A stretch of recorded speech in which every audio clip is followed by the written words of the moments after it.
Today's guest was hitting Grandslam offers before Alex Hormozi was born. Well, I think so. But anyways, let's get to the point. In 1986, Don Farrell, our guest on today's podcast, was opening up essentially the yellow pages, looking for people who were interested in what he had to offer. He went on a limb and worked for free for 12 months because he knew his product was that damn good. Don gives a masterclass in client retention, client satisfaction, and just really growing a business. He has been in business for just shy of 40 years. 40 years, actually, once this podcast comes out. You will enjoy this podcast. As always, thank you so much for tuning in. Take care. As entrepreneurs, we all experience challenges in our business journey. I'm Joe Testori, and the Grappling Growth Podcast is my attempt at documenting my entrepreneurial journey while building my brands. I sit down with fellow entrepreneurs, understanding how they grapple with growth. I hope you find value and enjoy. Don, welcome to the podcast. Thank you. Don, I'm curious, what does growth look like to you? Ooh, growth is fun. Growth is exciting. Growth is what we live for. At least I do. Growth in training is incredibly interesting. That's the world I'm in, training. And you're fighting against a lot of people that have misconceptions about what it really takes to make training work. So growth is not easy, but growth is fun and growth is challenging and growth is imminent. So I love growth. One of my favorite words. Your answer there is one that I don't think I've ever had. Growth is fun. Why is growth fun? Why do you see it as a game, if we could call it, for lack of better terms? Yeah, it's a great question. I consider it a challenge, If you're not growing, then you're, I hate to say it this way, but if you're not growing, you're dying. You can't stay the same. You can't stay static. I think you have to keep growing and you have to keep getting better.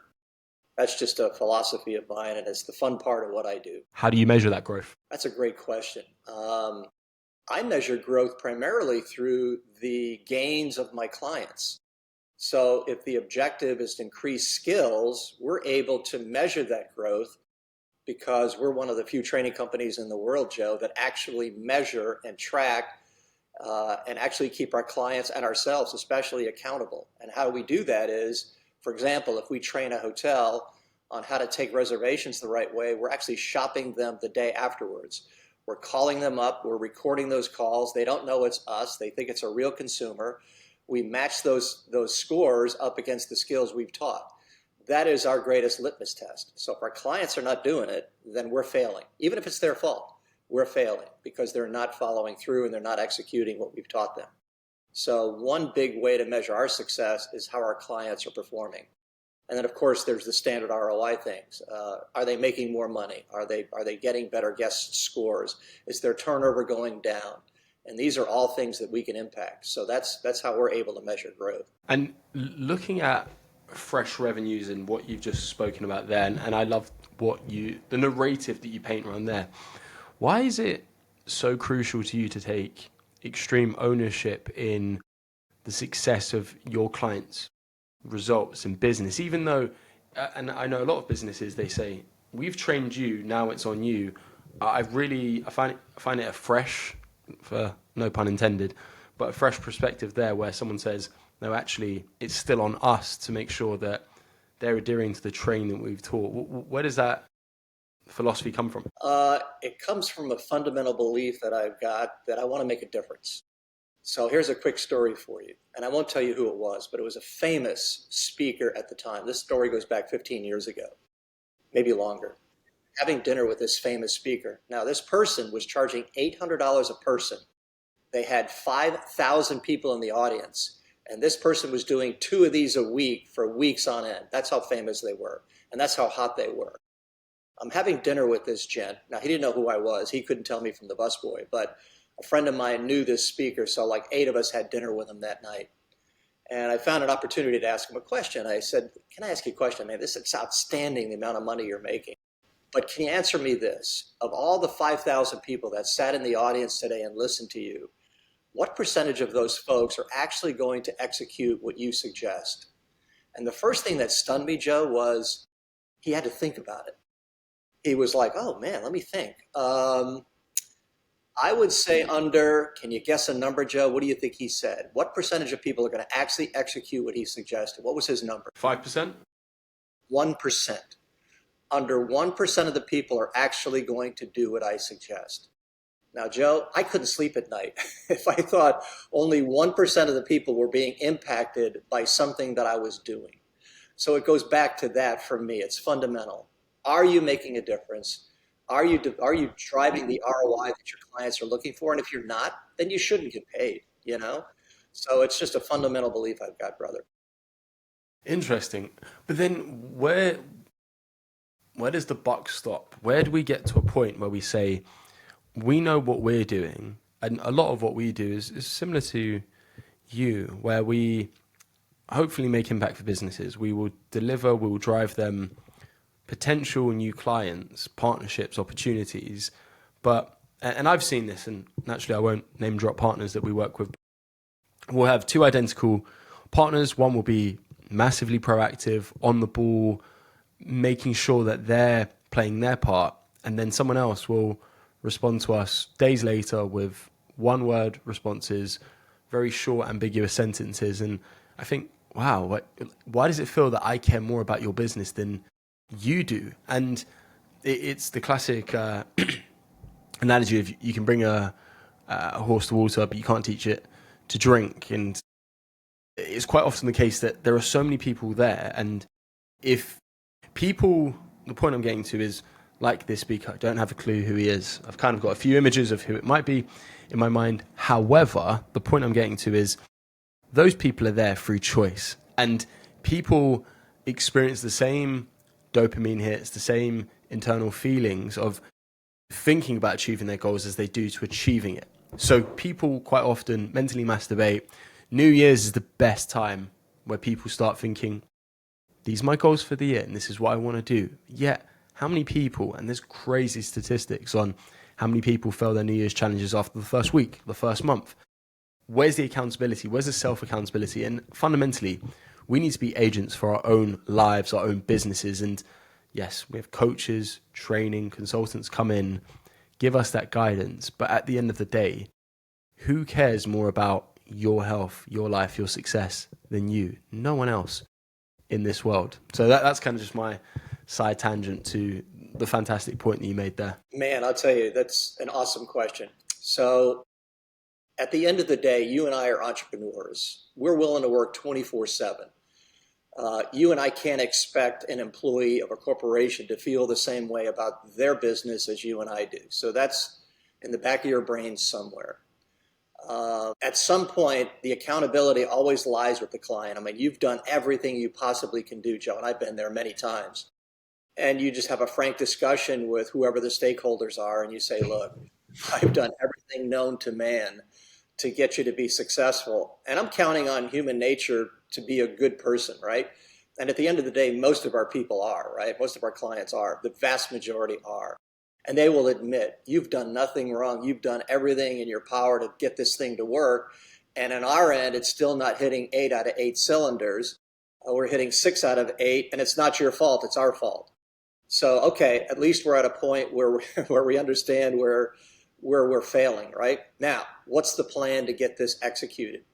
And Joe, I've fired clients before, and I couldn't do it the first few years I was starting my business because I was still starving and I was still crawling before I could walk and run.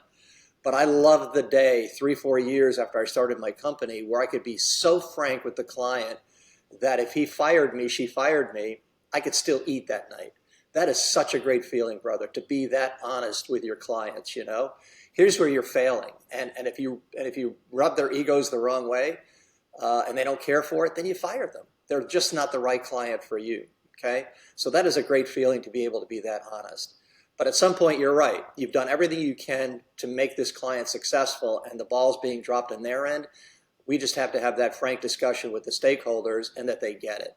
Most of the time, they do, right? But it doesn't stop there. As long as they're willing to get better and they're making the attempt to do it, I'll bleed for these people, right? I'll bleed for them. But if it's something I'm running into where an ego is like, well, I don't know, it's just not working kind of thing, and they're just not getting it, then it's not a good fit. And they should be fired by us, right? Before we get fired.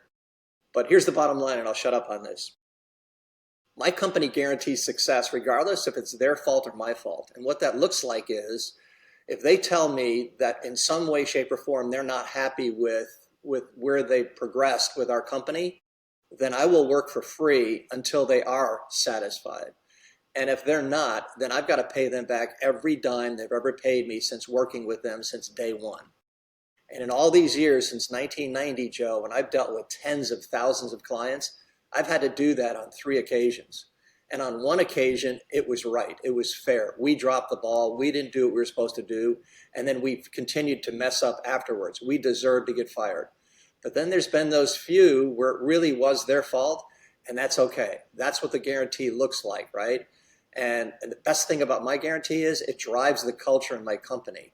And what that looks like tactically is if the phone rings and Peggy answers the phone at the switchboard and the person says, hey, I'm upset about something, you can hear body parts hit the floor because she knows that if we don't make this client happy, I've got to write a great big check to this person because we've been working with them for 3, 4, 8 years, right? So everybody goes into high, let's get this thing fixed mode. And that really drives a super culture, my friend. So I love being able to guarantee the success. I love being held accountable, even if it's not my fault that they're not executing. We try everything we know known to man.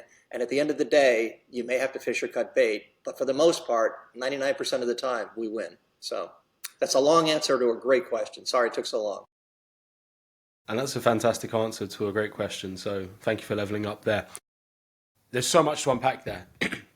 And I feel that this can sort of become a masterclass on offers, on client retention, client success, and fundamentally, sales are there to feed the engine, but keeping the light on at night is client success, client retention, because we can get one-off sales, not too difficult, but retaining clients for 3, 4, 8 years is a completely different ballgame.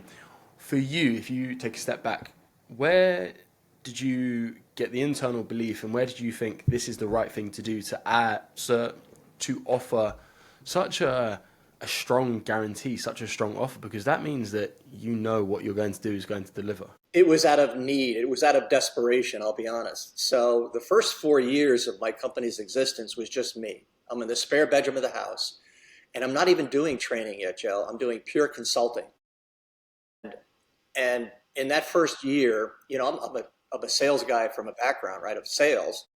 So I didn't know what I didn't know. And I went into this company saying, okay, I'm going to make sales just like everybody else does. In 1986, I was a consultant for myself. And I would pick up directories and I would start cold calling. And I just happened to pick up an American Hotel and Lodging Association. Actually, it was called AHMA back then, American Hotel and Motel Association. It was a directory that was, 400 pages long, thick, directory like this. And I opened up Acme Motel Company and I started cold calling. Well, by the time I got to the H's, I'd already made like 500 or 600 phone calls. And I think I had about 4 leads, Joe. And I figured this is going to be the shortest lived business in history if I don't figure this out. And I had to do something to distance myself from other quote unquote consultants. And I don't know if it still exists today, Joe, but back then consultant meant you were really looking for a full-time job. And until you found one, you were consulting, right? And I had to distance myself from everyone else because that's not who I was. So I went looking for what that thing was, and it was the guarantee. So the cold call became, look, here's what you've never heard of me before. Here's what I do for a living, and I'm willing to guarantee success. You need $1 million to break even on your business. It's going to take me a year to do that. I need to come into your marketplace 1 week every month for a year. So I'll come into your market 12 times. And at the end of that year, if I don't make you $1 million net, then you pay me nothing. That's how sure I am I can deliver on what you need. And nobody then and nobody today was willing to do that, okay? And if I felt like if you're as good as you think you are, you're willing to take that chance. How cool would this world be, Joe, if every single employee of every single business guaranteed success, and if they didn't deliver, they didn't get paid that day? How much more successful would we be, right? So to answer your question, the short answer is out of desperation. I was failing. with what I was doing at the time, and I needed that guarantee to create a point of difference between me and other consultants. So that's how that came to be. It's a really strong differentiation mechanism to decommoditize yourself within the market. So just so we're clear, are we talking about 1986 here? I started in 1986 as a pure consulting company, and in 1990, it morphed into a training company by accident. I was walking through the hallway of a business, and it happened to be a hotel. And I heard a reservation agent, staff of one, blow a call, and it was horrible. All I heard from her end was, no, no, no, half a mile. No, we don't. That's all I heard from her end, right? And I stopped in the hallway and I listened to the next call and the next call and the next call. This is a business losing $1 million a year, literally losing $1 million a year. This is an owner that called me up and said, if you can't help me make money, then I'm going to lose this asset to the lender. You're my last hope. And I heard this woman blow like 30 calls in a row. And I said, there sounds like there's opportunity here. And that's how our training company was born, but pure by accident. And we helped that individual help that hotel make $1.6 million top line so they can make $1 million bottom line. And it all started with that one phone call, accidentally hearing her do that. So we morphed. Divine intervention, I'd say. Yeah. We became a training company by accident, brother. And I'm glad we did. So we're talking back to nearly 40 years. It would be your 40-year anniversary as a consultant by the time this podcast comes out. So congrats to you. That is a massive chink in your armor, and that shows the longevity. 4 decades to go through business is exciting. Well, and it's been a few recessions, a couple of wars, and a couple of rodeos and a World's Fair, and somehow we've come out on the other side, you know? What was the hardest period? 2008. I am the owner of now a very rapidly growing training company, which became the largest training company in the world at the time. We had licensees in 44 countries. We had well over 10,000 clients, most of them in the hospitality world. And we're rocking, man. We're an icon. When you said our company name, people would be like, oh, great company, man. Even if they didn't use us, they heard we were a great company. That's What a good was the company feeling. name? It's called Signature. And it was called Signature in 86. And when we became a training company, I kept the name Signature. And in 2000, and it was one of the first recessions, I remember getting a call from one of our larger clients. He had, 185 hotels. And he called me up and he said, look, it's Christmas Eve. And I'm calling you up and you're the last phone call I'm making because I don't want to make this phone call. And I said, what's up? He said, I got to fire you, man. And I said, what's up? He said, the recession's hit us hard. I've got to scale back. And it's either I fire you or I fire a bunch of my assistant general managers. So it became you and not them. And my first reaction was, well, you're making the right decision. Don't let these people go, especially on Christmas Eve, okay? Number 2, let's do this. What if I work for free for the next 12 months? Would you keep me on board? He said, you're willing to work for free? I said, well, not entirely. Let's do this. Let's work for free for an entire year. But after that year is up and the recession's gone through and we've helped you make a bunch of money, and we are, then you start paying us double the year after to make up for the year we work for free. Would you be willing to do that? Now, I don't know where I got that from, Joe, but he agreed. So those were tough times, but you had to be creative, right? And he did. He lived up to it. We had that client for 8-9 years before they sold the company. And that's usually when we lose a client, when they sell the asset, not because we get fired, but because they sell the asset normally, okay? But there's been some trying times, and you just have to be creative. That is such a profound, inspiring story. And I believe that in today's age, too many young entrepreneurs are looking for the blue ocean or the silver bullet or the scalable system, which is, we all want it. That's what everyone is looking for. But I believe real business happens when you roll up your sleeves, you do the unscalable, you do the unsexy, and you take that gamble. And I can routinely, I'll go into our Stripe checking account or other accounts and analyze our client books and think, okay, I'll do a cohort analysis of top 20% of clients, where do they come from? What do they look like? What are the patterns in the sales cycle? How do we get that deal across the line?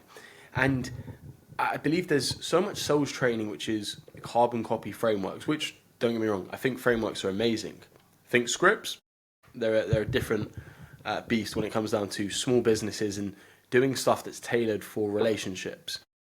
And the point that I'm getting to is that I think that is a great lesson for people to observe, that even after you're 22 years into your career from being a consultant to this point, you still had the humility to turn around and say, actually, I'm only as good as my current or last client, as opposed to thinking, well, I don't think so. I've been running this business now for 18 years. I've been doing this for 22 years total. I'm not going to scoop that low, or what am I thinking? But you got creative. And I think that's a really strong lesson for people to look at, that don't think you're better than what you are, and look at all of the opportunities that you have. And you turned around and you took a gamble. You front loaded the costs for 12 months, but then you held that client for another 7, 8, 9 years, which is amazing. There's such a strong story and lesson for people to learn from that. A question to you, given all of your experience, your life experience, what advice would you give to 20-year-old Don? Don, that young, was so naive, and it was kind of a protection. You didn't know what you didn't know, right? And you just plowed forward, and I hopefully stayed honest, and I worked hard. And if you're willing to be honest and work hard, good things are going to happen for you, right? I knew I wasn't the smartest guy in the room, and I'm still not the smartest guy in the room.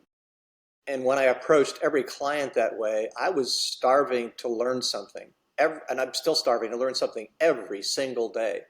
And even if it's small minutia, I'm delighted that I just learned something.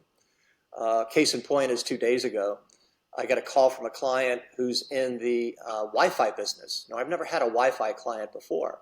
So I'm thrilled to learn how to spell Wi-Fi, first of all. And secondly, learn their end of the business. I'm no expert, but certainly a lot more appreciation and empathy for what they do and their challenges. So I love learning, and I love knowing. Let me put it this way. You and I have seen organizations that have failed because somebody's ego got in the way. You and I are not going to let that happen, because you and I get to see failures every day because their ego's driving them. Like you intimated that that's sometimes the challenge in dealing with clients, and sometimes why they fail. And you're right. Getting through that ego, right? I'm so great. We're this, we're that, and they're not, right? I won't let that happen, because we get to see the failures every day with people that act that way and think that way. So as a result, we stay humble. And as a result, we're starving for information, and we're starving to get better every single minute of every single day. And then that interpolates into what you and I do for our clients, you know? So it's not about, you and I can make money a lot of different ways. And if we can make money for our clients, with our clients, and get educated in the process, we're going to develop a loyalty. And that's the name of the game for me, is to develop loyalty with your clients, so that when you do mess up, because you will mess up, A, you fess up, and B, you fix it, right? So Don Farrell advice, keep being naive, brother. Keep plowing ahead, stay honest, keep learning, because it will pay off. Now, doesn't mean it's a panacea of unicorns and rainbows every day. But at the end of the year, you look back and you're proud of your accomplishments, and you just keep plowing ahead. So, yeah, that's it. Just play the game and accept what's coming ahead, and don't try to preempt stuff. And I really believe now that you're exactly where you're supposed to be. And naturally, you're where you're supposed to be, all down to your inputs and actions. And whether you're doing the right ones or the wrong ones, you know personally in and of yourself. It's just taking those moments to take a step back, reflect, and think, okay, what went well, what didn't go so well, and the things that didn't go so well, not to beat yourself up on it, because there's no way we're going to be able to change the past, and what's done. History is history for a reason. But then saying to yourself, okay, what good can I take from whatever situation's happened, and how do I move on and try to live the best way possible moving forward? Because we never go into situations wanting the worst of things, just as human nature. But naturally, this happens where things are not perfect, or it doesn't map out or shape out the way how we want it to be. Therefore, we're left with that position that we're in. So we just need to move forward with that there. Talking about moving forward and challenges in businesses. Every business reaches levels of plateaus, stagnation, challenges. Could you just, for the sake of the listeners, give a bit of insight into a recent growth challenge that you've had in the business and how you look to overcome it? Yeah, we're having challenges right now. AI is this is your business, right? are the favorite two letters of everyone's language, right? And everybody wants AI, and they really don't know what it means, to be honest with you. They just know they need some, and they're looking for AI solutions to taking care of their clients. And AI is going to get there someday, but it's not ready for it today. So when I look at my business and what we can use AI for, and there are some really great applications. Let me give you an example. So I mentioned earlier that we're one of the few companies that actually reinforce the training, so we're willing to guarantee it when they do that, right? So as one of those reinforcement vehicles, we will make shop business to measure how they're using the skills, right? Well, I can use AI to schedule the calls. I can use AI to score the calls. I can use AI to coach notes to that individual. So when they're listening to their call, after they've actually been recorded, within 48 hours of being recorded, they can actually look at the coaching notes. That's all AI delivered, and it's beautiful, right? But what AI is not ready to do today is the voice piece, meaning be the actual shopper themselves. And I've got clients that want that piece. Well, I want it too, but it's not ready yet. So the challenge I run into and the lulls that I run into are people that are dead in the water. They don't want to move forward because they're still looking for an AI solution, because AI is their favorite two letters of the English language, right? You and I kind of had a warm-up call, and I think I mentioned this to you, and I want to mention it again. In my world, and I just had a training event last week, Wednesday, Thursday, and I'm sitting in front of a room of a large audience, and I'm like, look, everybody's talking about AI, and I'm here to tell you, you're in a business that is high touch. You've got a consumer who's very demanding, who's spending a lot of money with you, your high-end product, and they're spending a lot of money with you, and the real point of difference is you. The kind of care that you give them, that only a human being can deliver, not AI. Only a human being can make this kind of a connection. And if you're not one of these people that can make that kind of a connection, then you will be replaced by AI. So when you read about AI, and no, don't worry about your job, because AI is going to augment what you do for a living, I'm here to tell you, people, it's going to replace you unless you are that person that can make a connection, that can show that you truly care and communicate that care and actually deliver human to human. So there's another way to say AI and interpret AI, and another way to put it to an acronym, and that is authentic interactions. If you're not somebody in my world that can deliver an authentic interaction, then you'll be replaced by AI, a robot, okay, or something. Because what can you bring to the table? You're not bringing to the table the authentic part, right? You're not interacting part. And if you can't do that, you'll be replaced. So I've got clients, to answer your question, let me circle back. They're dead in the water because they're waiting for AI to catch up to what they need, or they're investing in AI thinking it can deliver what it needs today. So they're not making a decision, the right decision, to do training the best way possible today. They're waiting for the answers. And when they wait, it's costing them money. It's costing them their culture. It's costing them patience, and the turnover is even greater because people aren't getting the solutions that they need. They're not getting the skills that they need. So that's a phenomenon we're dealing with right now. It's not people that make the wrong choice in terms of another company. It's the wrong choice in not doing anything because they're waiting. That's what I'm running into these days. That's amazing insight, and it sounds as though the biggest root issue is internal beliefs from the clients you're working with. They have a belief system which needs to be shaken, and it's before saying, well, no, AI is the holy grail and here's the solution. It's them understanding that there's the opportunity cost of not addressing their needs now means that they're making less money, they're losing money, competitors are gaining market share, because there are competitors out there who are implementing what they're thinking, what they're ruminating on. And I see this all the time. And quite often you find this end of year, you sit down with people, you get two bands of camps. The people are thinking, okay, I'm not where I wanted to be this year, and now I really want to push on next year, and I'm going to actually make those actionable changes. And then the other camp, which says, well, you know what, maybe I'll think about what I want to do next year, but they don't actually make those changes. And then you see a month elapse into 6 months, 12 months, and then fundamentally people just stay in that exact same zone. They plateau. And I've spoken to a business recently who they've been declining in revenue over the last 3 years. And it's so crazy to me because the owner knows what the issue is, and he knows he needs to risk a little bit to get to, or kind of change the trajectory of that curve, but he's not actually making the right decisions. And it perplexes me because I'll find founders, CEOs, entrepreneurs who've been in the game for so long making the incorrect decisions after they've got so much data, information, and experience, but they're not making the right changes. And it's the big thing is the big thing for a reason, but quite often people navigate around the main constraint within their business just to do the things that are nice or easy, and then the business slowly crashes. I don't know what your experience is of that, given you've been in business for a lot longer than I have.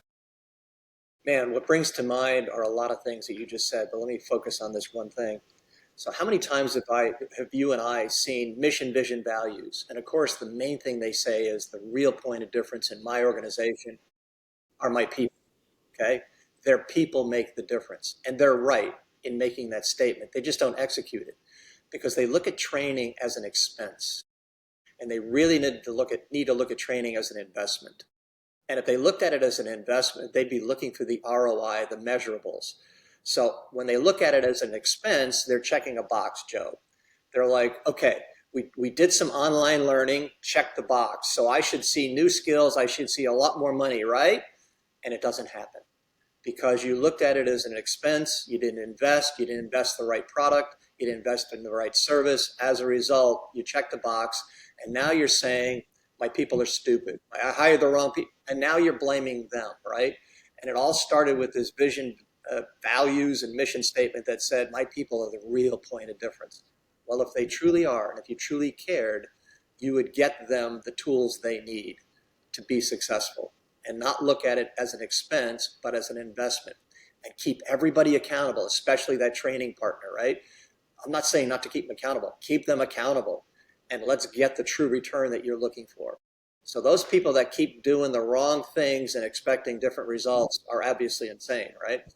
But we have a lot of those folks out there. In fact, the majority look at training as an expense and not a true investment. 100%. And a builder is not going to build a house with his bare hands. He needs a box full of tools, and he probably needs a team, and then he probably needs someone else to come in with a crane to put the steel beams in and to do everything there. And I think, as you said, I think it's because there's an information overload right now where a lot of founders think they can get the solutions from YouTube videos and just becoming time vampires. But the best partners that I've ever worked with, the most innovative, inspirational guests that I've spoken to on this podcast, or even just come across in person, they understand that team is everything, but they actually, it's so funny. They don't just say it with their words. You can see it with their actions and how quickly they piece everything they have together. And they're inspiring. They're contagious. They're not the best people at everything. They're the best people at steering the ship as a captain. The captain doesn't know what's going on in the engine room. He knows he's got the right people in the right places to really signify where he wants to go and actually leave that lasting impression. You know, does that leader truly, truly care about their clients? Do they really care about their success? It's easy to say, but do they really care? And then right behind that is, do you truly care? Do you truly love your people, right? I asked a room of chemists the other day, how many of you love your employees? This was a leadership development class. How many of you truly love your people? And engineers being engineers, you could see them thinking. And one guy had his hand like 2/3 of the way up. One had his hand halfway up. Another one had him all the way up. And I'm like, you guys that are halfway, what are you thinking? And they're like, well, I've got 8 people that report to me and I love 6.5 of them. So these are engineers, right? These are accountants. These are analytics. But it's funny because most of us will be like, how many of you love your people? Me, man, I love all my people. Well, if you truly loved your people, this is what you would do. This is how you would treat them. I was a speaker at a not-for-profit conference years ago, and I'll never forget, I got done, nice applause. Now I've got like 2 hours before I have to speak again, right? And I took that opportunity to look at other speakers. And I'm sitting there listening to people talking about volunteers and how you have to treat a volunteer to get them to volunteer again. There's a way to treat them, right? And I'm thinking to myself, my gosh, if we treated our employees who we pay like they were actually volunteers, how much better would we be at leading? How much better would we be at the culture, right? Pretend they're volunteers that don't have to come back tomorrow. How would you treat them differently, you know? So it made me think, and it just reinforces my belief that whoever cares more and is willing to communicate more and is willing to do more for their people is going to come out ahead. And those are the vast minority of people out there when it comes to leading a company organization. You've summarized that so well. And you see it when you work with partners and clients who, for lack of better terms, they do treat you like shit, or they talk down on you as in, I'm paying you, therefore. And I just think this is the true breakout of your character. Because if you're going to treat someone better because they're paying you, then you're paying someone. It's crazy. I remember a few years ago, I had a client that we were working with, and we really went above and beyond. We were doing stuff in person for them, and they just had a bit of a meltdown with their own business. And I remember them writing a message saying something along the lines of, seeing as though I'm paying your salary. And I thought, whoa, hold on a minute. And then we spoke. Lo and behold, that relationship was done within a month. But I just think I really believe in the moral values of, I want to treat the CEO of the company the exact same as I treat the cleaner of a company. And at the end of the day, we're all humans. We're all going to die one day. That's a guarantee of mortality. But in that journey, what impact do you leave on people? And yeah, sure, we get things wrong. We make mistakes. There's hiccups. We don't represent ourselves the best way possible because we have whatever's going on in our lives. But it's really leaving that legacy of how you're, and I think people always think about the legacy of when they're dead. Whereas if you're not known as a great person when you're living, then what is that? And how many people have you trampled on to be seen as the way how you think is the best way to be seen? But look, everyone's got their own North Star. Everyone's got their own hierarchy of what's important. And that's completely fine. And that's why the world is so uniquely different. I love it. Good comment. Don, where can people find you and what's next for you guys? Don Farrell, Farrell. I can be reached at Fresh Revenues, www.freshrevenues.com. I'll give you my cell phone, 731-514-1589, Don at freshrevenues.com. What's next for us? I am going to hang up from your call, and I'm going to be talking to the largest company that manages recreation parks in America. They've got like 39 parks that they manage. This is where you bring in your mobile home, right? But it's also turned into facilities that have $3,000 a night cabins. That's how nice these cabins are. So I'm going to be working with those guys, doing a lot more speaking lately, which I love. Not only do I get paid to speak, but the people rush towards the stage afterwards, and those are my future clients. I'd love to tell you, Joe, that I'm a great marketing guy. I have gotten zero business from my marketing. Now, all the marketing people that are listening to this video are going to be calling me, right? I know how to do that. Brothers and sisters, I've had SEO and marketing up the yazoo, and it's produced zero leads. My leads come from networking and speaking at audiences like that. That's where I get 99.9999% of my business, is through networking and audiences. So we're going to be doing a lot more speaking, and that's finally picked up since COVID. Before COVID, I could have done 20 days a month, 25 days a month of speaking somewhere. And that went down to 0 during COVID. And now it's at about 3 or 4 a month, which is great. So that's what's next for me. And we keep growing that, brother, because that grow word is fun. We talked about that already. So that's the future for us. Keep growing, keep building, bringing more people to the table for us, not just clients, but employees and associates that we can care more about, do more for, and do it together, because that's the fun part. Well, you, your team, your business deserve all the success because you're making a real impact. So I appreciate you, Don.